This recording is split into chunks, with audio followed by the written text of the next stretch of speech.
后来继续来看立法院，今仔日审查美国猪、美国牛进口的行政命令，在野党的立委炮火是真猛。另外，有几内的县市来规定三肉精零检出，农委会主委陈吉仲也是坚持立场，讲安尼一来，牛排馆、牛肉面店拢爱关店。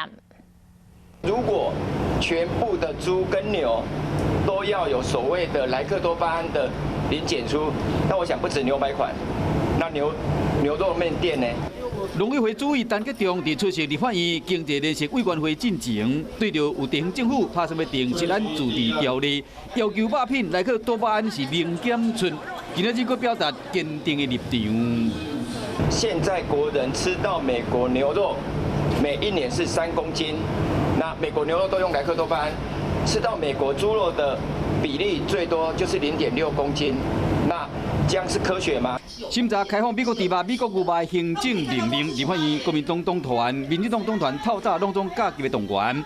在野党立委一直批评，立委江启臣更加点名，个人话高赞爱负责任。这个问题其实是一个国安问题，这是国安高层的问题嘞，怎么有可能只是一个农委会主委的问题嘞？你们要怎么反对，我们都没有意见，那是你们的立场。可是我们不能用错误的讯息去干扰我们所有台湾人民知的权利。民间嘛有真个团体我都认同，社运团体要招人去游行，打算伫11月22日要抗议。